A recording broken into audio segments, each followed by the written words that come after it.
Bonjour peuple de Dieu, bonjour chers frères et sœurs, vous qui êtes connectés en ce moment sur YouTube, sur Mic Radio et d'autres dans leur poste téléviseur.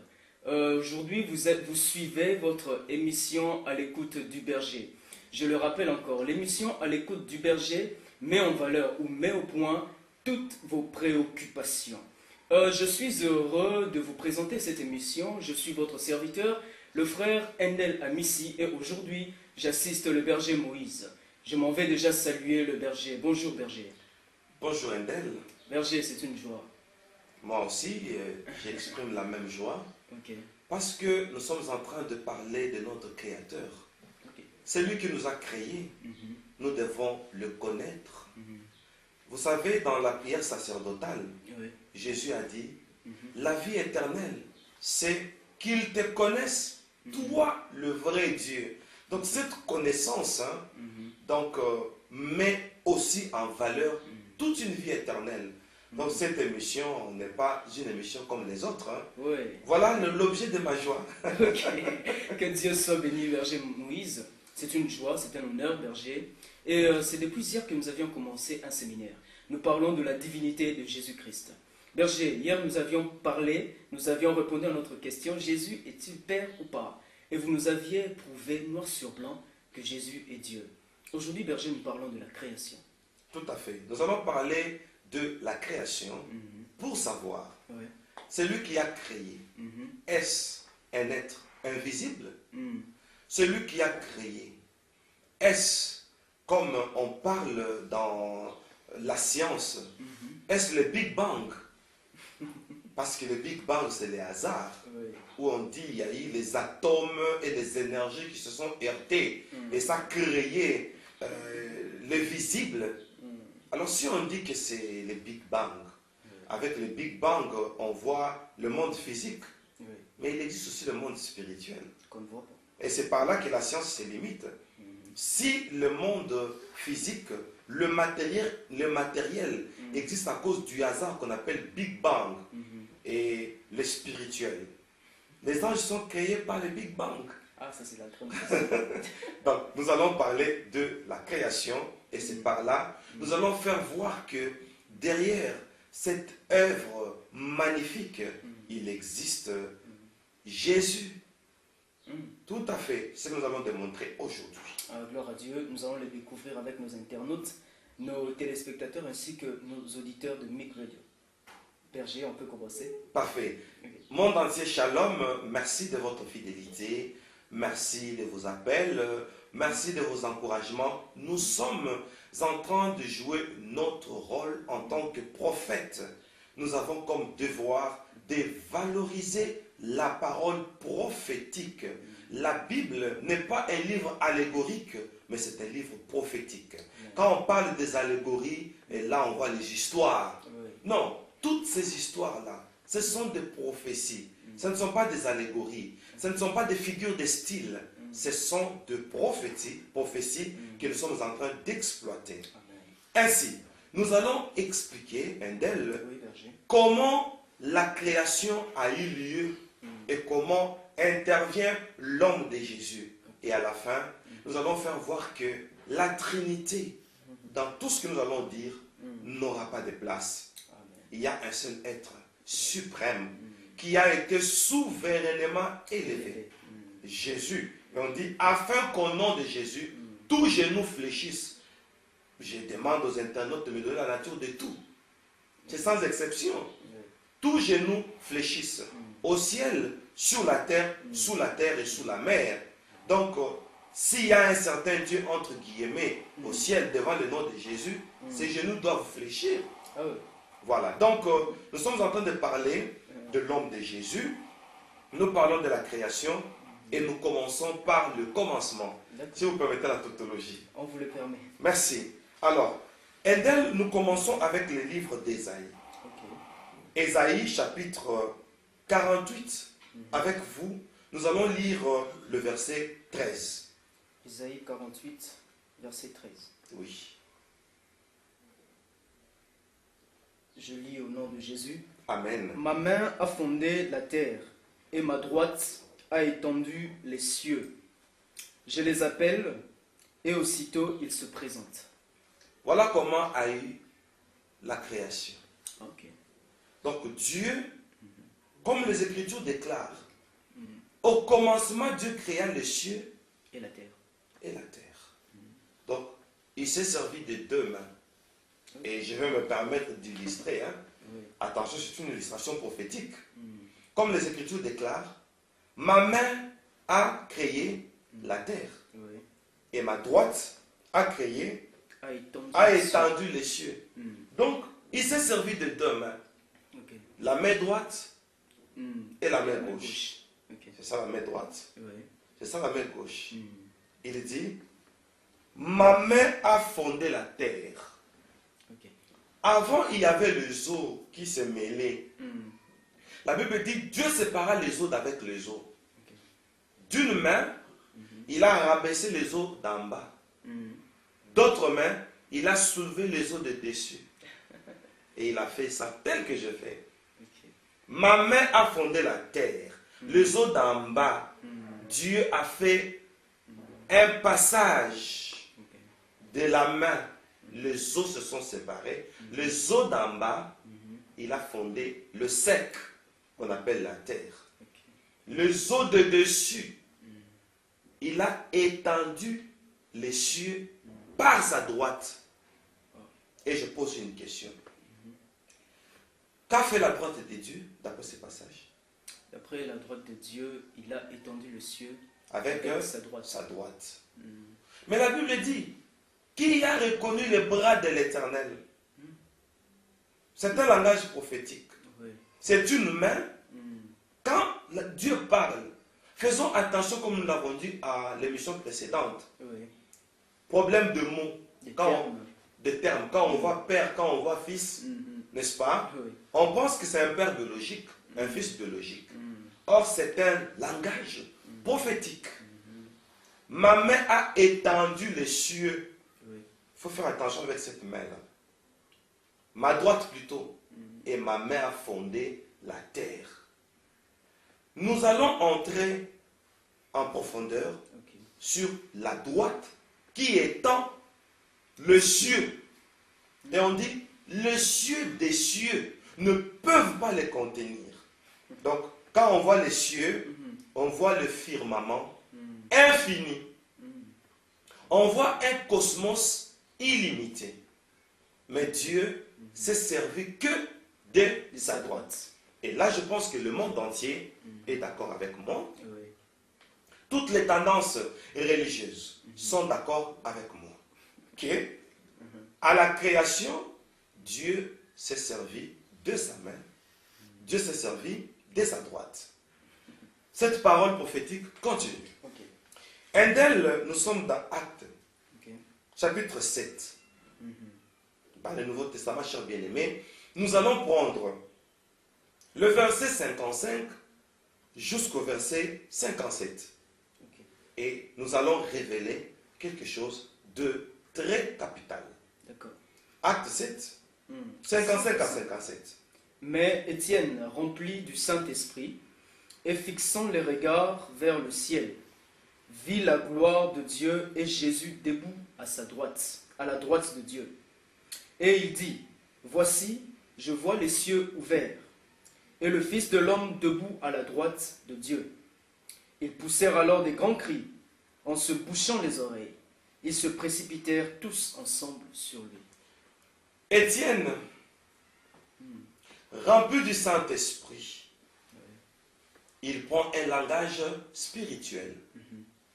Il dit, je vois les cieux ouverts et le Fils de l'homme debout À la droite de Dieu. à la droite des dieux.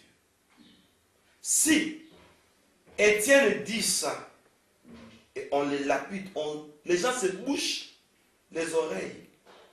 Mais lui voit quelque chose. Le Fils de l'homme est à la droite de Dieu. Excusez-moi, berger. Pendel, Déjà, de par ce passage, nous voyons déjà la Trinité. c'est ce que je voulais dire. Le Saint-Esprit, le Fils et Dieu. Et c'est par là que la Trinité Hmm. commence Ok. pour les trinitaires. Mais vous avez dit comme eux.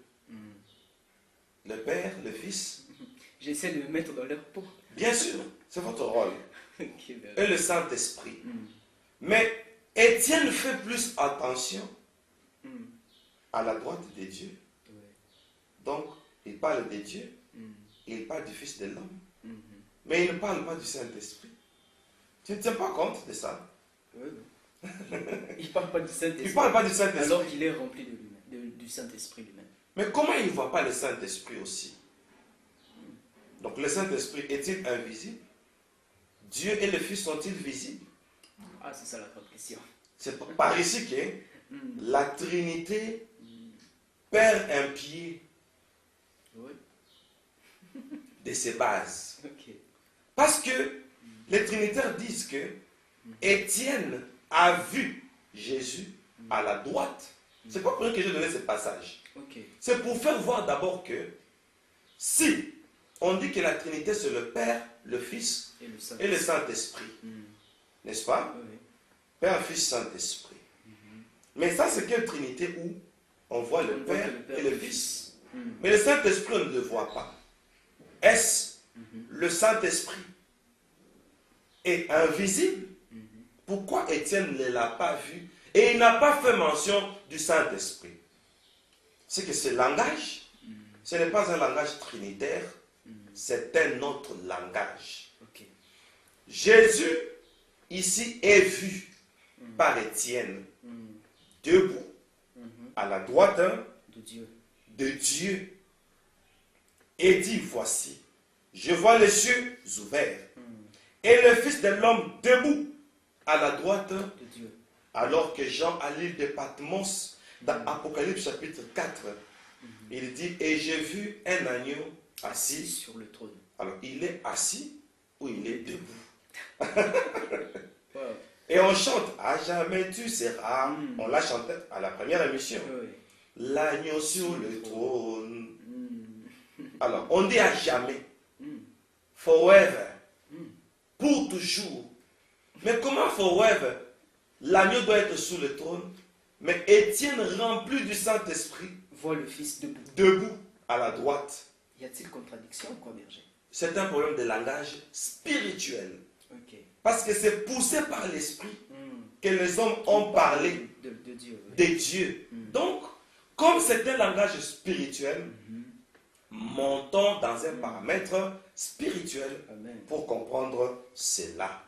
N'est-ce pas? Oui, alors, Endel, quand on nous dit Jésus, le Fils de l'homme, est debout à la droite de Dieu, pourtant, on ne fait pas mention à ce premier passage prophétique d'Ésaïe 48, verset 13. Tu vas aimer ça. Oh. On vient de lire ça déjà. Okay, berger. Ma main a fondé la terre et ma droite a étendu les cieux. Or, Jésus est où? À la droite. Déduisons pour dire qui a étendu les cieux? C'est Jésus. C'est Jésus. Parce qu'il est Il est à la droite. à la droite.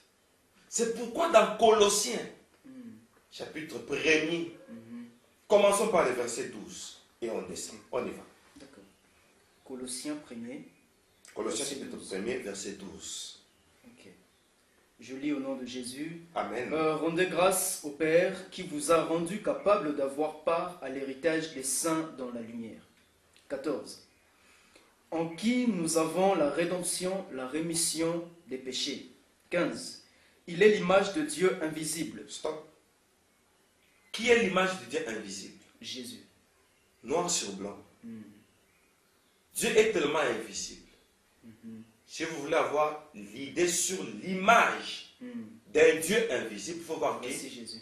Alors, si Jésus est l'image du Dieu invisible, que nous dit Genèse, faisons l'homme à notre image. J'aime ça. Faisons l'homme selon le modèle de Jésus. C'est pourquoi Paul dit, Ouais. le plan de Dieu était que tous soient à l'image de son Fils, qui est le premier-né de toute la création. Okay. C'est-à-dire, avant que la création ne fût, il est. On le met toujours au présent. Là, on fera mention. Je ne veux pas trop entendre en profondeur parce que j'ai prévu ça le long de l'émission. D'accord, berger. Tu veux me parler de Jésus que Dieu avait dit à Moïse, on y arrivera. Ok, berger. D'accord. D'accord. Donc ça, c'est tellement prophétique. Vous êtes à quel verset? Je suis au verset 15. Au verset 15. Il y a quelque chose qui va encore nous faire du bien. Il est l'image, le fils là, Oui. du Dieu invisible, le premier-né de toute, Création. c'est-à-dire, avant que la création ne fût, lui est déjà. Même avant que les anges ne fussent. Il est. Aussi. On met ça au présent. Jésus est. Ah, on ne met pas ça au passé. Il n'était pas, il est. Il est. Oui. On s'expliquera. Ok. Alors, Endel, Berger. prends-nous le verset 13. D'accord. Parce qu'on doit souligner quelque chose qu'on a sauté. Ok. On y va. Verset 13. Qui nous a délivrés de la puissance des ténèbres et nous a transportés dans le royaume de Fils de son amour. Son fils a un royaume. Or, celui dont le royaume appartient, il est Il est un roi. roi. Mhm. Merci. C'est pourquoi on dit son nom s'appelle la parole de Dieu, le roi des rois. Ok. Alors, si dans Apocalypse, on donne à Jésus le nom de la parole de Dieu, noir sur blanc, n'est-ce pas? Mais on nous dit qu'au commencement était la parole. Remplaçons la parole par sa valeur. Au commencement Place X par sa valeur, on dit que au commencement était Jésus. était Jésus. Parce qu'Apocalypse dit son nom s'appelle la parole de Dieu. Or, au commencement était la parole. Et rien de ce qui a été fait n'a été fait sans elle, la parole du commencement. Or, Apocalypse nous remplace la parole par sa valeur pour dire la parole c'est Jésus. Ok. Ce qui au commencement était Jésus. Rien de ce qui a été fait n'a été fait sans Jésus. C'est clair. C'est pourquoi Étienne le voit à la droite de Dieu. Parce que Dieu a étendu les cieux par sa droite. C'est que c'est Jésus qui est en train de créer. Il faut être spirituel pour comprendre ça. Moi, quand j'ai vu Jésus pour la toute première fois, il m'a dit, parmi les sciences, et je l'ai dit tout haut, parce que c'est Dieu qui me l'a dit, les sciences que Satan a utilisées, il se sert de la théologie. Et je demande à tous les théologiens de faire très attention parce que la théologie n'est qu'une science. La théologie n'est qu'une étude élaborée par les humains. Et dans la théologie, il y a un chapitre sur la Trinité. Ah oui. Un chapitre consacré pour ça. Sur la Trinité, qui démontre qu'il y a trois personnes en Dieu. Mais s'il y a trois personnes en Dieu, anticipons un peu un d'elles. Jésus leur dit, allez, faites de toutes les nations des disciples. Baptisez-les au nom du Père, Du Fils, du Fils et du Saint-Esprit. et du Saint-Esprit. Qui dit ça? C'est Jésus. C'est Jésus. Oui. Alors si on doit baptiser au nom du Père, du Fils et du Saint-Esprit, mais on dit au nom, le nom est au singulier, Oui. mais on voit le Père On voit trois personnes. et le Fils et le Saint-Esprit. Maintenant, Père, est-ce un nom? Parce qu'il dit baptiser au nom. Au nom du Père. Et on voit un nom au singulier, au nom du Père. Père n'est pas un nom, Fils n'est pas un nom, Saint-Esprit n'est pas un nom. On en parlera. Berger, Endel? j'allais un peu dire une chose. Concernant nos théologiens, Berger, Oui. on dit qu'il y a trois personnes en Dieu. Oui. Berger, j'aimerais juste soulever un point en disant qu'un homme est tripartite aussi. Oui. Quand je vois le berger Moïse, je sais que ce que je vois, c'est le corps du berger Moïse. Le berger Moïse contient une âme, il a un esprit. Mais tout ça ne forme qu'une seule personne. Ça ne forme qu'une seule personne. Et d'ailleurs, Ce n'est qu'une seule personne. j'entre dans votre exemple. J'ai le corps, l'esprit et l'âme. Ça fait de moi un être. Oui. N'est-ce pas? Supposons que je viens chez Endel. Je dis, Endel va dire, par exemple, au technicien Christian que le berger Moïse a besoin de $1000. et vous prenez le message, je vous ai envoyé. Vous allez chez l'ingénieur Christian pour lui dire, ingénieur Christian, le corps, l'esprit et l'âme m'ont envoyé vers vous. C'est ça baptisé au nom du Père, du Fils et du Saint-Esprit. Ok. Tant que un nom n'est pas sorti, quand vous parlez de mes composants, je ne suis pas encore défini. Je ne suis pas encore identifié. Ah ouais. Corps, esprit et âme, c'est vague. Tandis que le nom qu'on donne, c'est une précision. Une précision. Très important, Edel. Ah ouais. Une précision. Donc, il suffirait de dire juste que ingénieur Christian, le berger Moïse m'a envoyé. Ça suffit. Et ça suffit de dire aussi, il faut baptiser au nom de Jésus. Jésus, c'est tout. Imaginez-vous Jésus qui s'adresse à ses disciples. Baptisez-les au nom du Père, du Fils et du Saint-Esprit. Et dans la Bible, il n'y a aucun endroit où les disciples ont baptisé au nom du Père, du Fils et du Saint-Esprit. Et tous sont baptisés au nom de Jésus. On va se poser cette question-là à l'un de nos chapitres. Ok. Et là, nous continuons. Ouais, berger. Nous sommes en train de parler du verset 13. On nous dit, Dieu nous a transportés dans le royaume du Fils de son amour. Alors, si Dieu nous transporte dans le royaume de son Fils, alors où est le royaume de Dieu? C'est ça la question. Parce que quand Jésus est né, les mages sont venus pour dire, où est le roi des Juifs qui vient de naître? Alors que c'était au temps du roi Hérode. C'était Hérode le roi. Et les mages ont dit, où est le roi des Juifs? Est-ce que dans un royaume, peut-il y avoir deux rois? Non. Alors ici il dit, où est le roi des Juifs? Comment Jésus-Christ est-il roi? Et Colossiens nous répond, Dieu nous a transportés dans le royaume de son Fils. Alors où est le royaume de ces dieux entre guillemets? Entre guillemets, oui. Les théologiens. Et si le Christ a un royaume, c'est que c'est lui le roi. Ouais. Alors le Dieu là entre guillemets, où est son pouvoir? Nous continuons. Vous étiez déjà au verset Au verset 15. 15. On part au verset 16. D'accord. Car en lui ont été créées toutes les choses En qui? en Jésus, Le Fils. le Fils, oui. Donc c'est le Fils qui a créé. Car en lui ont été créées toutes les choses. Attention.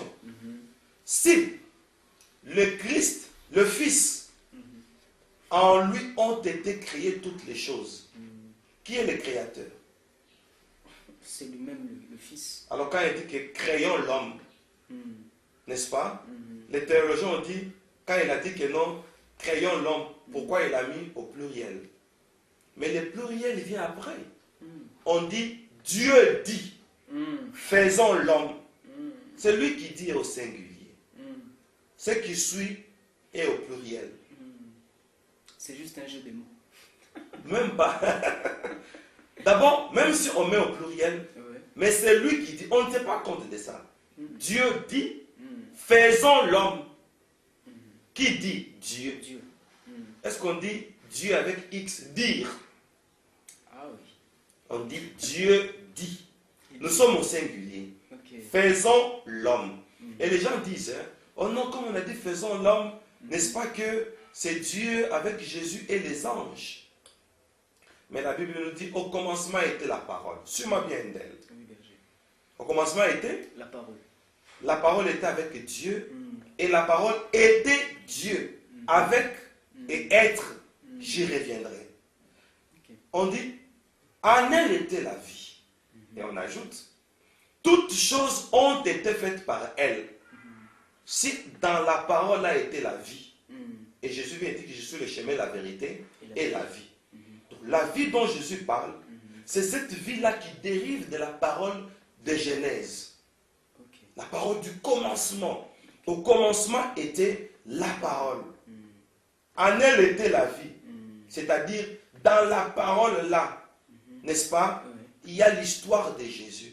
C'est pourquoi dans Jean 1,14, on dit, et la parole a été faite chair. Elle a habité parmi nous. C'est-à-dire, Dieu a habité parmi nous. Et on ajoute, Rien de ce qui a été fait n'a été fait sans elle.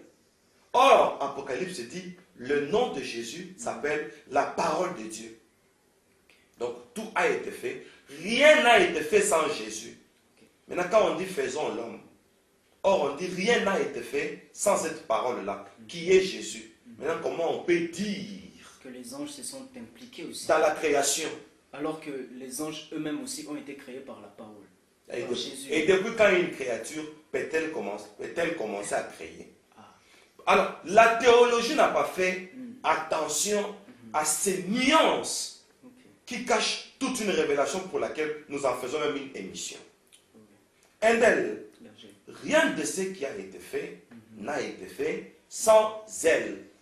Maintenant, quand on dit faisons l'homme, et on peut facilement déduire et comprendre, comme personne n'a participé à la création, que le créateur lui-même. Et quand il met au pluriel, Dieu dit faisons l'homme. Celui qui dit est seul. Et quand il met au pluriel, c'est un pluriel majestueux. Voilà. Parce que c'est un créateur grand. Okay. Et un dignitaire parle toujours au pluriel. Ah oui, la grande question a été répondue. Ah. C'est un pluriel majestueux. Un pluriel majestueux. C'est par sa majesté, berger. Ah oui. Il est rempli de majesté, berger. Alors, on continue la lecture. On y va, Endel. Nous sommes au verset 15. Hein? Au verset Colossiens 1,16. Ok. Car en lui ont été créées toutes les choses qui sont dans les cieux et sur la terre, les visibles et les invisibles. Trône, dignité, domination, autorité. Tout a été créé par lui et pour lui. On peut se limiter là. Okay. Tout a été créé par lui et pour lui. Parmi les choses que le Fils a créées, c'est créé par lui et pour lui. Je vais vous poser une question qui va vous scandaliser. Et ça va vous énerver contre la théologie. Ça, je vous dis. Pourquoi? Si Colossiens nous dit, tout a été créé par lui et pour lui. Parmi les choses créées, on met trône au pluriel. Ah oui. Mais comment quelqu'un qui crée le trône et qui n'est pas accessible sur le trône? Parce qu'Étienne le voit debout à la droite de Dieu. Et les théologiens ont dit, vous voyez, il est à la droite de Dieu. C'est Dieu qui est sur le trône. Or, le trône là, c'est le Fils qui a créé. Okay. Comment il peut créer le trône et il ne l'utilise pas? Vous voyez, hein? Oui. Ça, c'est révoltant. On nous a fait croire les choses qu'on n'a pas maîtrisées soi-même. Oui. Ici, Jésus qui a créé, le fait de créer, c'est ça, être à la droite d'eux. Parce que Dieu a tout créé, il a étendu les cieux par sa droite. C'est la prophétie qui veut dire, quand il voit Jésus à la droite de Dieu, c'est-à-dire, il est à la majesté. Okay. Donc Jésus est glorieux. Il voit Jésus dans la gloire. Parce que cette droite-là n'est pas une position physique ou géographique. Okay. La droite-là, c'est une signification du Créateur. De la puissance. De la puissance. Donc, il a vu Jésus dans sa puissance. C'est un langage prophétique. Ah, et donc, nous sommes en train d'évoluer. Ok, berger. Nous allons prendre Apocalypse chapitre 19. Apocalypse 19. Nous allons donner une nouvelle nuance. D'accord. Apocalypse chapitre 19, versets 11 à 13. Ok. Puis je vis le ciel ouvert et voici parut un cheval blanc. Celui qui le montait s'appelait Fidèle et véritable. Et le juge et combat, et il juge et combat avec justice. 12. Ses yeux étaient comme une flamme de feu. Sur sa tête étaient plusieurs diadèmes. Il avait un nom écrit que personne ne connaît, si ce n'est lui-même. Je continue. Oui, les derniers versets. Ok. Il était revêtu d'un vêtement teint de sang. Son nom est la parole de Dieu.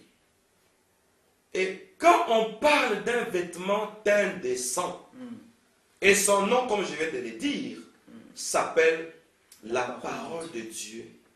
c'est la prophétie de Jésus qui sera flagellé ou qui a été flagellé, qui a été fouetté, qui a été crucifié, voyez-vous, et son vêtement était teint de sang. Pourquoi? Quand on l'a flagellé, on l'a habillé encore. C'est la prophétie de la passion du Christ. Donc Jésus, dont le vêtement est teint de sang, il s'appelle la parole de Dieu. Et quand on nous dit, au commencement était la parole, c'est qu'au commencement était Jésus. C'est une connivence entre Genèse 1.1. Au commencement, Dieu créa le ciel et la terre. Et Dieu dit que la lumière soit. Là, nous sommes au commencement. Et il y a nuance entre la parole et la lumière. Dieu dit le premier mot et la première proclamation. Nous allons faire voir comment l'aider, c'est Jésus. Dieu dit. Ça, c'est la parole. Or, Jésus est la parole. Que la lumière soit. Or, Jésus est la lumière du monde. Vous voyez qu'on sent que Jésus est au commencement. Il est au commencement. C'est pourquoi on dit dans Colossiens, il existe, il est avant toute chose. C'est pourquoi on l'appelle le premier-né de la création. Il est l'origine de tout. Il est l'origine de tout. Alors, Indel, nous allons prendre un autre langage prophétique dans Hébreu.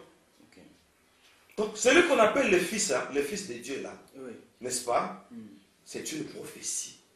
Ce n'est pas un fils biologique. D'ailleurs, la preuve, quand Jésus est né auprès de Marie, c'était sans intervention d'un homme. Vous voyez? Donc, c'est une naissance, pas comme les autres. Miraculeux. Alors, si c'est miraculeux, il ne faut pas toujours cadrer Jésus dans l'humanité, quoi qu'il ait porté la chair. Nous sommes dans le livre d'Hébreu. Chapitre 1er, le verset 1er jusqu'au 3e. D'accord. Après avoir autrefois, à plusieurs reprises et de plusieurs manières, parlé à nos pères par les prophètes, Dieu, dans ces derniers temps, nous a parlé par le Fils, qu'il a établi héritier de toutes choses, par lequel il a aussi créé le monde. Attendez. Il là remplace qui? Dieu. Dieu. Il dit, par le Fils, Dieu a créé le monde. Mais on dit au commencement, Dieu créa. C'est au singulier. Mais ici, on nous dit que Dieu a créé par le Fils. Mais pourquoi lui-même ne crée pas? C'est avec raison, Jésus lui-même dit, moi et le Père, nous sommes un. C'est-à-dire, Jésus, c'est lui le Père. C'est pourquoi Ésaïe 9,5 dit, un fils nous est né, un enfant nous est donné, on l'appellera Père éternel. Ça, c'est très important. On continue, Adèle. D'accord. Et qui, étant le reflet de sa gloire et l'empreinte de sa personne, et soutenant toutes les choses par sa parole puissante, a fait la purification des péchés, et s'est assis à la droite de la majesté divine dans les lieux très hauts. Il y a autre chose dont on ne fait pas attention. Ici, nous sommes dans le livre de Hébreu. L'histoire d'Étienne, c'est dans le livre de Actes des apôtres. Dans le livre des Actes des apôtres, Étienne voit Jésus comment? Debout à la droite du Père. Et dans le livre d'Hébreu, on voit Jésus comment? Il est debout. Non! Il est à la droite. Assis! Assis. Oui, vérifie. Ok. je peux relire verset. Relisez le verset 3. Ok. Et qui, étant le reflet de sa gloire et l'empreinte de sa personne, et soutenant toutes choses par sa parole puissante, a fait la purification des péchés et s'est assis à la droite de la majesté divine dans les lieux très hauts. Je pose la question à tous les théologiens. Jésus, au juste, il est debout ou assis? Ou assis. Ah, qu'ils répondent. Vous les représentez? Ah oui. Alors répondez. Moi, je veux répondre en disant que Jésus est assis. Il est assis. Il est assis. Mais il tient la vie debout, rempli du Saint-Esprit. Alors, il est debout ou assis. Donc, on comprend, d'abord, ce qui dessine Jésus debout à la gloire de Dieu comme le témoin de Jéhovah. N'est-ce pas? Oui, j'ai déjà vu ça. Ah, on dessine un père barbu Barbu avec une couronne. et un œil dans la barbe là. Barbu, sa barbe est blanche. Blanche et dans la Je ne barbe sais pas, là. Dieu est vieux, comment? Ah, on se pose la question. Et dans la barbe là, on place un œil ou bien au niveau du thorax, on place un œil et on met Jésus. Mais on n'a jamais mis le Saint-Esprit. Alors qu'ils disent qu'il y a 3 personnes en Dieu. Mais qu'on dessine aussi Où le est le Saint-Esprit. Je pensais qu'il mettrait peut-être un feu là. Un feu ou bien un vent. Peut-être une colombe aussi. Une colombe, peut-être on parlera de la colombe bientôt là. Ok. Mais pourquoi on n'a rien mis? Parce qu'on dit qu'au baptême de Jésus, le Saint-Esprit est descendu sous forme d'une colombe. Mais qu'on nous mette la colombe. Ah oui. Pourquoi est-ce qu'ils ne font pas ça? Vous voyez qu'on est limité dans l'imagination. Donc, on ne doit pas s'imaginer d'une trinité parce qu'on ne saura pas la démontrer ou la décrire. Vous voyez? Parce que ici, le livre d'Hébreu et l'auteur du livre d'Hébreu, quelques-uns disent que c'est Paul, mais c'est un auteur inconnu. Vous vous imaginez? Ici, l'auteur d'Hébreu dit que Jésus est assis. Donc tout ça, on comprend maintenant qu'on ne sait pas s'il est debout ou s'il est assis. Ce sont des termes prophétiques que nous sommes en train d'expliquer. Si Jésus est assis sur le trône, à la droite de Dieu, alors est-ce qu'il y a l'autre trône à côté où Jésus est assis et l'autre trône où le Saint-Esprit est assis? Ah non. On continue Indel. Indel, nous allons prendre un autre passage, n'est-ce pas? Ésaïe, chapitre 44, verset 24. Ésaïe 44, 24. Ok. Ainsi parle l'Éternel, ton Rédempteur, celui qui t'a formé dès ta naissance. Moi, l'Éternel, j'ai fait toutes choses. Seul j'ai déployé les cieux, seul j'ai étendu la terre. Alors, combien de personnes ont déployé les cieux? Une seule personne, berger. Parce qu'ici, on dit seul. Et ici, Dieu lui-même dit, seul j'ai déployé les cieux. Mais si nous rentrons au premier verset, il dit, sa droite a déployé les cieux. Donc, la droite de Dieu, c'est qui? Détruit. Dieu lui-même. Dieu lui-même, puisque c'est sa droite. Parce que nous relions les deux passages. Ici, il dit, seul j'ai déployé les cieux. Ok. Mais au premier passage, on dit, sa droite a déployé les dieux. A déployé les cieux. Donc, la droite des dieux, c'est Dieu lui-même.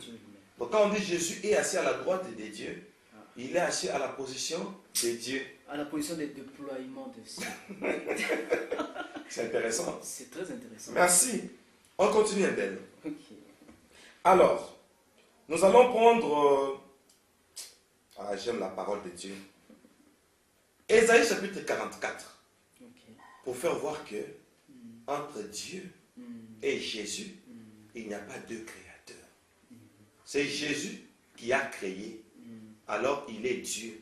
Si Jésus est le créateur, il cesse d'être une créature. N'est-ce pas? Donc celui qui était né là, ce n'est pas une créature. C'est le créateur, mais qui n'a pris qu'une forme physique. Amen. Merci. Nous sommes dans le livre d'Ésaïe. J'avais déjà donné le passage. 44. 44, verset 6. On y va, Emel. Ainsi parle l'Éternel, roi d'Israël et son Rédempteur. L'Éternel des armées, je suis le premier et je suis le dernier. Et hors moi, il n'y a point de Dieu. Donc, comme il est le premier, il est le deuxième, le dernier, Le dernier, oui. donc il reste le seul Dieu. parce qu'il existe avant les temps. Et il existera après le temps. Alors, il est Dieu. Mais allons dans l'Apocalypse. Je ne commente pas encore. D'accord. Apocalypse chapitre 22, verset 12 à 13. Ok. Apocalypse 22. Verset 12 à 13. Pendant que vous préparez les passages, je lis pour les bien-aimés. D'accord. Ésaïe 44, 6 qu'on vient de lire, je relis. Ok. Ainsi parle l'Éternel, roi d'Israël et son Rédempteur. Oh, mais nous savons que le seul Rédempteur, c'est Jésus. Le roi des Juifs, c'est Jésus qui a été crucifié. Parce qu'il s'est dit roi des Juifs, on a même placé une mention. Mais ici on dit que Ainsi parle l'Éternel, roi d'Israël, et son rédempteur. L'Éternel des armées, je suis le premier et je suis le dernier. Et hors moi, il n'y a point de Dieu. Ça, c'est le prophète Isaïe. Mais allons dans Apocalypse. D'accord. Apocalypse 22, 12. 12 à 13. Voici, je viens bientôt, et ma rétribution est avec moi, pour rendre à chacun selon ce que son œuvre. Je suis l'alpha et l'oméga, le premier et le dernier, le commencement et la fin. On a déjà parlé du commencement. Oui. Au commencement était la parole. Et Jésus, son nom s'appelle la parole de Dieu. Au commencement était Jésus. Et comment dans Apocalypse, on dit voici je viens bientôt. Et nous savons qui doit revenir. Jésus-Christ. Alors, celui qui vient là. Nous attendons le retour de Jésus. On ouvre la parenthèse. C'est pourquoi on nous appelle le Messianique. Messianique International Church. Ok. Nous attendons le retour de Jésus. Donc, celui qui vient ici, qui vient d'ailleurs bientôt, c'est Jésus. Mais comment celui qui vient, Jésus, est le premier et le dernier, le commencement et la fin. Donc, nous sommes en train de comprendre. Apocalypse appelle celui qui est le premier et le dernier, Jésus. Et Ésaïe appelle celui qui est le premier et le dernier, c'est éternel. C'est que Jésus est l'éternel. C'est pourquoi Ésaïe 9,5 dit, un fils nous est donné, on l'appellera Père éternel.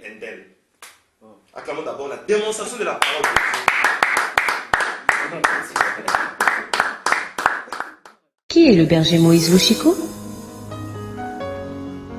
L'un des prophètes du temps de la fin. Avec une détermination de combattre la fausse doctrine et l'apostasie,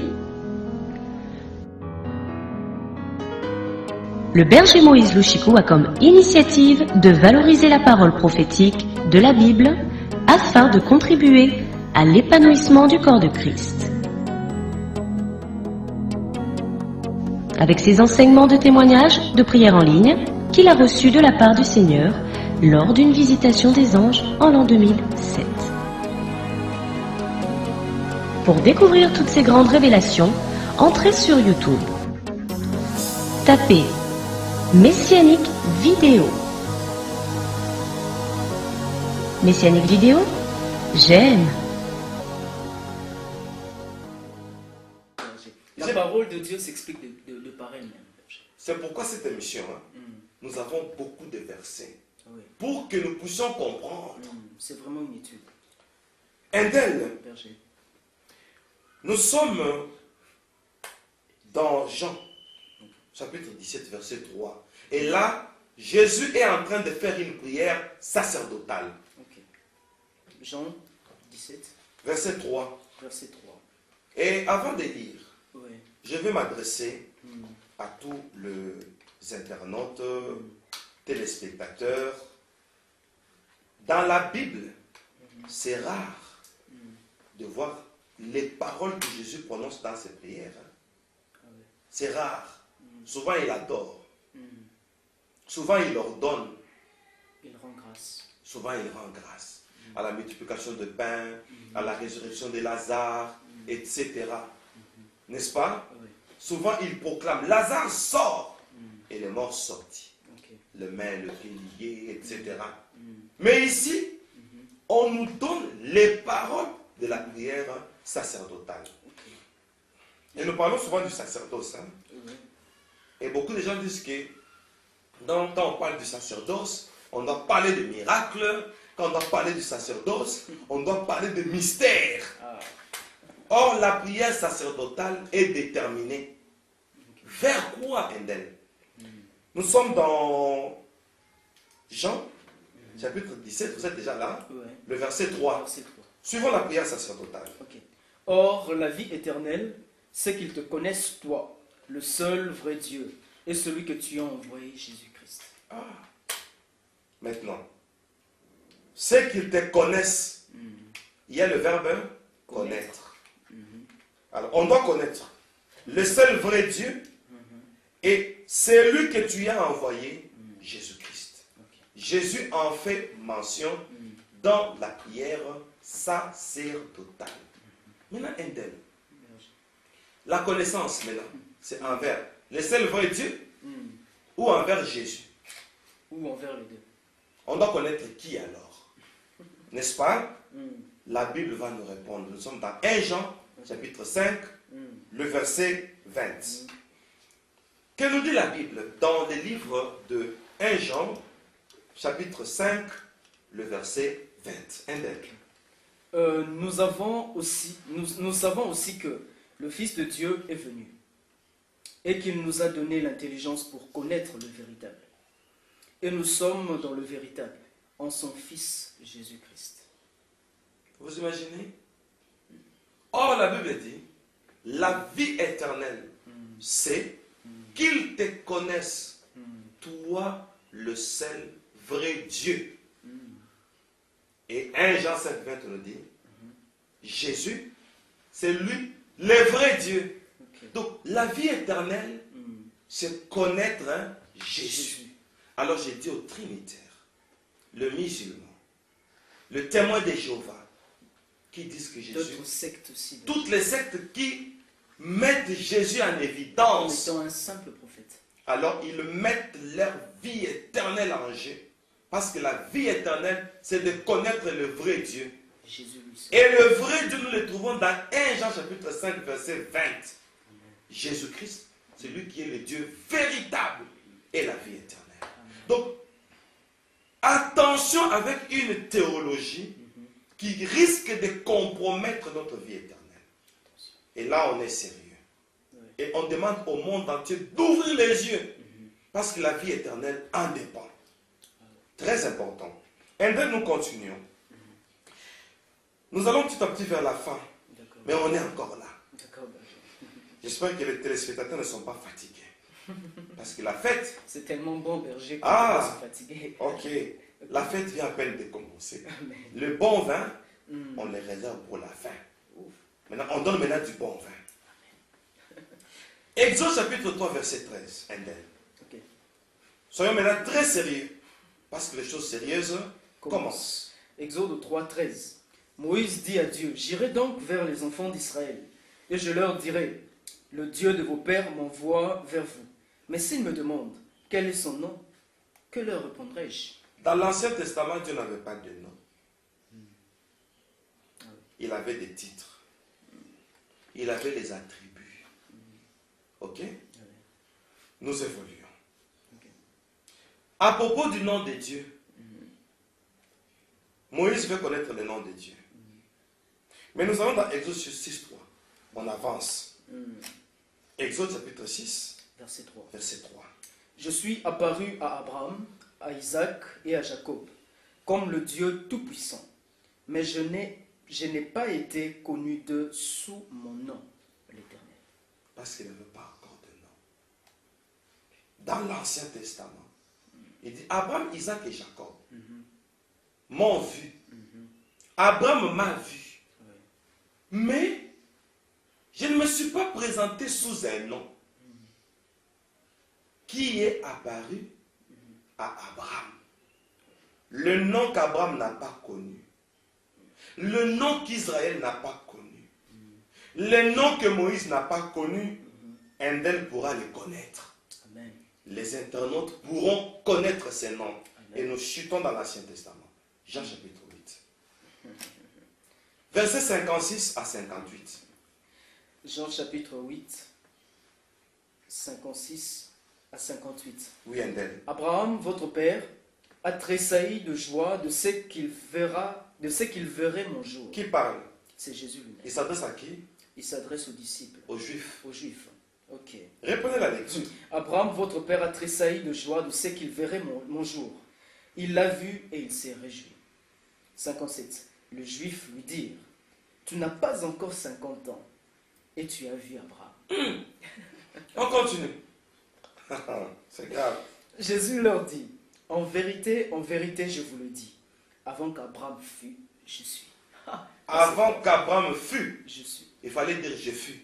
Oui, concordance de temps. Très bien.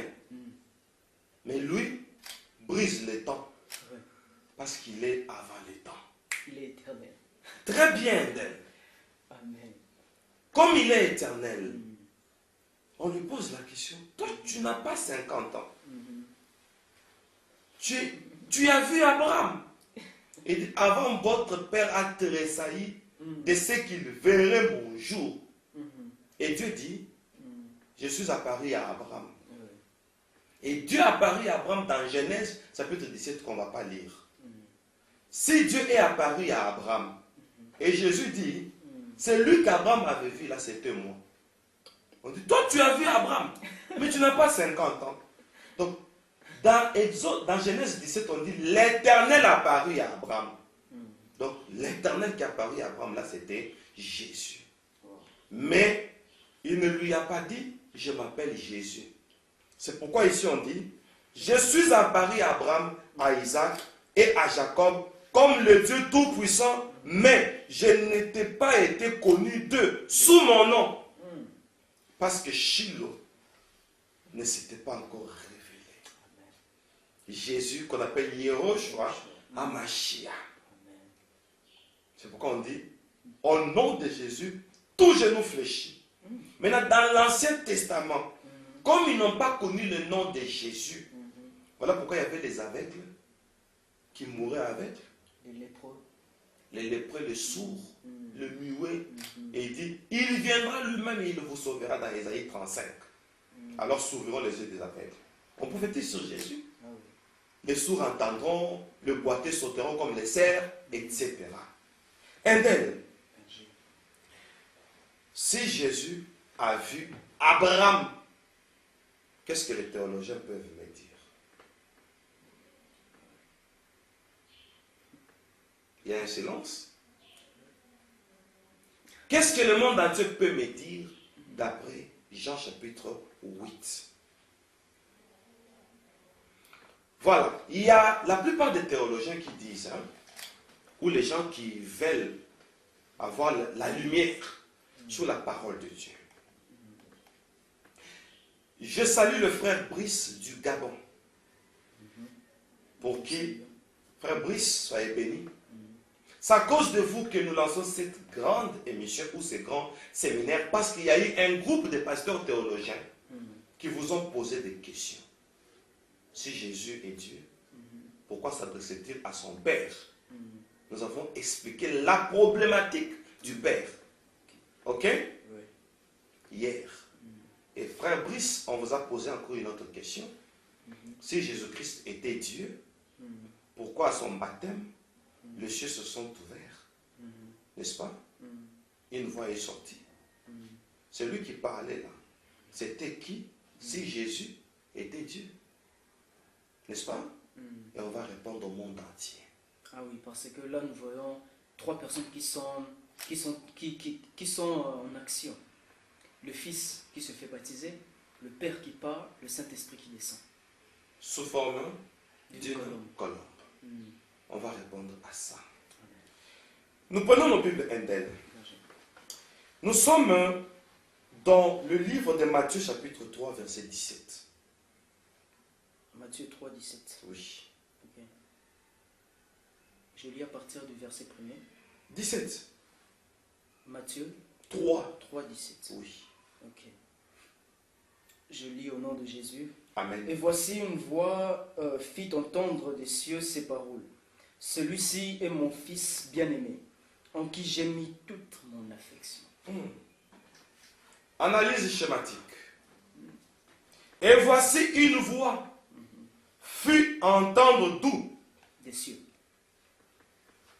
Si une voix peut sortir des cieux, or on met les cieux au pluriel. Nous sommes une voix qui vient de l'infini. Une voix qui sort du cosmos. Jésus est dans les jardins. Jourdain. Dans le Jourdain. Il est en train d'être baptisé. La voix dit celui-ci. Mais elle vient de loin cette voix. Il fallait dire celui-là. Les Français. Mais pourquoi on dit celui-ci? Ah oui. Une voix fit entendre des cieux. C'est très loin. Jésus est sur la terre. Mais la voix dit celui-ci. Apparemment, il est prêt. Très bien d'elle. Même en anglais, on nous a appris this is, that is. N'est-ce pas? Oui. Celui-ci Mm. et celui-là. La voix vient des cieux. Donc, ce terme n'a pas sa raison d'être là. Mm. Tant que Jésus est dans le Jourdain, Mhm. cette voix ne peut pas dire celui-ci. On dit celui-ci quand on est prêt. Oui. Donc on comprend. Mm. Une prophétie. Mhm. La prophétie, c'est que au temps de Moïse, Mm. Dieu descendait sur la montagne. Mm. Dieu faisait quoi? Il descendait Mm. sur la montagne. Et quand il parle à Israël, la voix sort du ciel. Tu n'as jamais lu ça? Tu n'as jamais entendu parler de ça? Si, j'ai entendu parler de ça. Et le peuple était même effrayé. Comment? Ils ont dit à Moïse, parle à ton Dieu. Oui, Dieu qui descend, Oui. mais la voix Mm. sort au ciel. Mhm. On va lire ça D'accord. pour bien joindre les passages. Ok, berger. Nous sommes dans le livre de Néhémie, chapitre 9, verset 13. Néhémie 9, verset 13. Oui. Tu descendis sur la montagne de Sinaï, tu leur parlas du haut des cieux, et tu leur donnas des ordonnances justes, des lois de vérité, des préceptes et des commandements excellents. Tu descendis sur la montagne de Sinaï et tu leur parlas du haut des cieux. Tu descendis, tu parlas du haut des cieux. Mais ce que Jésus a fait, la parole a été manifestée en chair. Ouais. Elle a habité parmi Parmi nous. nous. Jean 1, 14. Mhm. Dieu est descendu parmi nous. Il est habitué à parler comme ça. Mhm. Il descend comme au temps de Moïse. Mhm. Jésus dit, je ne suis pas venu abolir la loi de Moïse, je suis venu l'accomplir. L'accomplir. Il fait comme il faisait à Moïse. Il descend sur terre, la voix sort du ciel. Mais lui est sur terre. C'est juste pour prouver que au commencement était la parole. Mhm. La parole était avec Dieu Ouais. et la parole était Dieu. Donc, c'est lui qui parle là, c'est celui qui est dans les Jourdains. Voilà pourquoi il dit celui-ci. C'est pourquoi il dit celui-ci. Et non celui-là. Et non celui-là. Et pourquoi les yeux s'ouvrent? Parce que le premier Adam avait péché. Et la porte qui mène vers la vie est fermée. Et Jésus vient et se fait comme deuxième Adam. Il dit, je suis la porte des brebis. Oh. Alors, si Adam a fermé la porte par ce péché, Mhm. la porte qui mène vers la vie, Mhm. c'est le chemin du ciel. Oui. Et Jésus est sans péché. Mhm. Il nous ouvre les cieux. Ah, gloire à Dieu. Parce qu'il est sans péché. Ah oui, gloire à Dieu. Et ce n'est pas fini. Mhm. Pourquoi la colombe descend? Mhm. Sous la forme Mhm. du Saint-Esprit. Ok? Oui. Le Saint-Esprit n'est pas une colombe.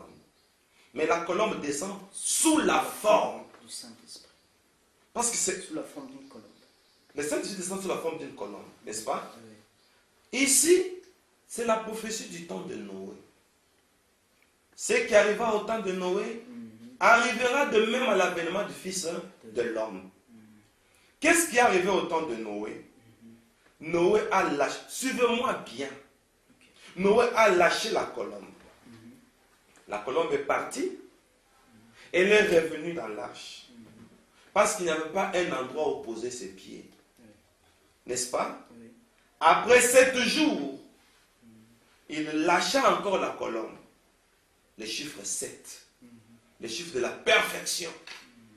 N'est-ce pas? Oui. Alors, ça nous prophétise, c'est lui qui est parfait. Mhm. Quand il viendra, on va lâcher la colombe. Oui. Comme la colombe n'avait pas trouvé de place où poser ses pieds, et Jésus vient au Jourdain, et la colombe vient se placer sur lui, Sur son épaule. sur son épaule, pour dire, cette colombe qui a manqué d'endroit dans l'Ancien Testament, et voici dans le Nouveau Testament, la colombe se pose sur Jésus. Et la colombe symbolise la sanctification. La colombe symbolise le Saint-Esprit. C'est un symbole. Pour dire l'endroit où vous pouvez trouver le Saint-Esprit, c'est sur qui l'emblème descend? Sur Jésus. C'est un message prophétique pour dire, si vous voulez voir un endroit où le Saint-Esprit se manifeste, C'est sur cet homme-là, Endel, j'ai dit, et je vous remercie. Merci beaucoup, berger. Merci, Endel. Quel éclaircissement. Nous sommes vraiment éclairés, berger. Nous rendons grâce à Dieu, encore une fois de plus, pour votre présence. Vous nous avez vraiment enseigné aujourd'hui que Dieu, lorsqu'il parle de nous, c'est un nom majestueux. Oui, Il est rempli de majesté. oui, Il est rempli de dignité. oui. Voilà pourquoi il ne dit pas je, nous. Nous. Berger, merci beaucoup. Merci, Endel. Et nous voulons juste sonner un son d'alerte, berger, pour les bien-aimés qui nous suivent. Les bien-aimés internautes qui nous suivent. Berger. Berger, il y a un témoignage que vous aviez fait. Dans ce témoignage-là, je peux même demander à nos internautes d'aller resuivre ce témoignage-là. Berger, vous aviez dit que lorsque vous avez vu Jésus au ciel, Jésus vous a, normalement, Jésus vous a dit, berger, que vous deviez dire aux gens d'arrêter de prendre Jésus, c'est comme s'ils étaient trois au trône, alors qu'il est seul. Berger, essayez un peu de nous marteler là-dessus. Bon, Jésus est seul, c'est-à-dire j'ai eu cette grâce d'arriver au trône. Et là, au trône, j'ai trouvé Jésus et il me dit, dis à ceux-là qui pensent qu'il y a trois personnes en Dieu, je suis seul. Gare à ceux-là qui croient qu'il y a trois personnes en Dieu. Je me rappelle même de la question, berger. Oui, Il vous a posé la question, combien sommes-nous sur cette chaise? oui, Vous avez dit, vous êtes seul. oui. Et c'est par là que j'ai compris que Dieu, c'est Jésus. Jésus est Dieu. Merci beaucoup, seul. berger Moïse, pour ce temps.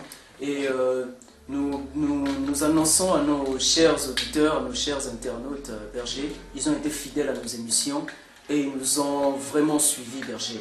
Et chers bien-aimés, merci pour votre fidélité, merci pour votre patience. Vous aimez beaucoup la parole de Dieu. Merci beaucoup. Et nous vous donnons rendez-vous très prochainement. Nous sommes toujours dans notre séminaire sur la divinité de Jésus-Christ. Que Dieu soit avec vous, soyez bénis.